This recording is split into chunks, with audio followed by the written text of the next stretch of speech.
Hello guys, welcome back to another video. Today I wanted to talk about the Vivo Nex 3 that was officially announced today, 10 hours ago, and my thoughts on whether or not it's a good and capable device or not. So, before we get into the video, if you want to see an unboxing and comparison to the latest and greatest Note 10 Plus, you just go over to Mr. Who's the Boss channel and he uploaded a full video talking about the camera and just like in general the comparison between the two devices, so it can give you a better understanding of whether or not you should buy this phone or not. I'll put that video in the description below, but other than that, let's get right into it. So as you see, it's going with the pop-up camera, and it has the waterfall screen that we talked about yesterday in our previous video, which is about my opinion on the waterfall screen.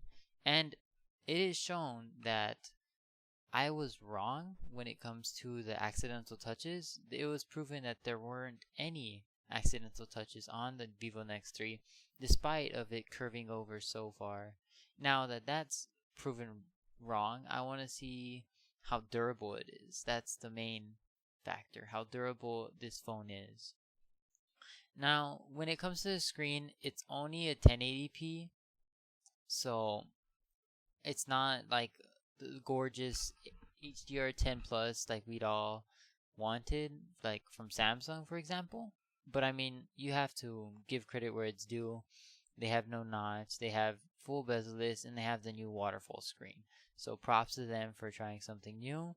I think it looks nice. The bezels on the top and bottom are like almost not even there.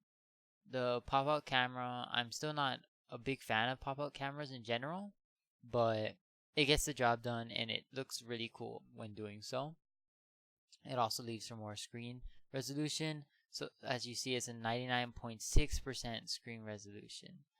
And it's releasing a 4G and 5G version, which is nice, so you can still have the 5G. The 855 Plus processor, so it's the better version. And then it has the vapor chamber cooling system, which is really nice.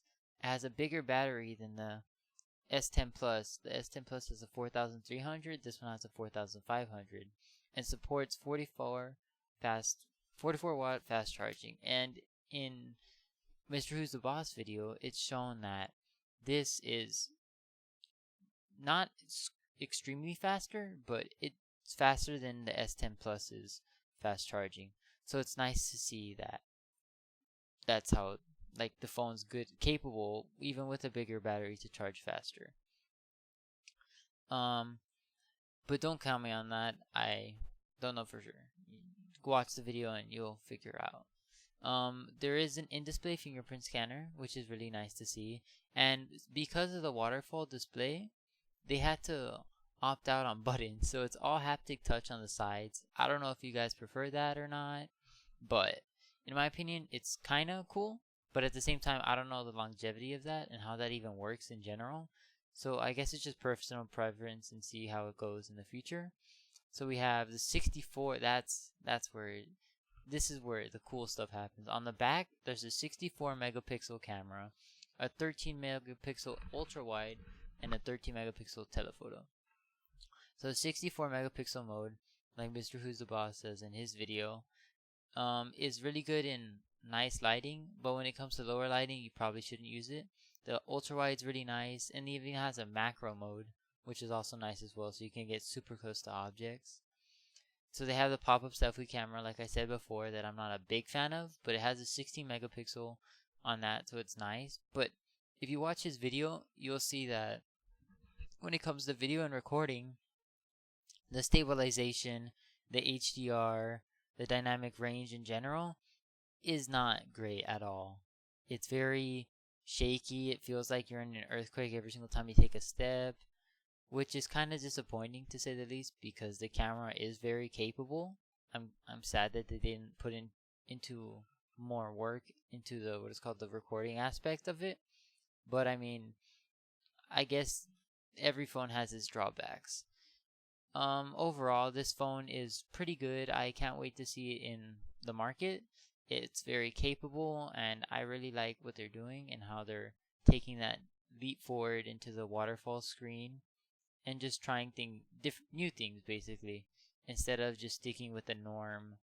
And they're basically trying to branch out there and become their own brand and say, hey, we do all these cool things. Get our phone because it's different. And I like that aspect about this phone and about all the other Nex phones in the past. So I'm happy to see that they're continuing that. Anyways, that was just my thoughts on this phone. I really like this phone. I think it'll do well in the markets. I can't wait to see a speed test or a battery comparison between many phones in the future. But other than that, that's it for me. If you're new here, subscribe. If you want to see more content, like I said, subscribe and like the video if you enjoyed it. Let me know what you guys think about this phone in the comments below. Do you like it or do you not? Other than that, I'll see you guys in the next one.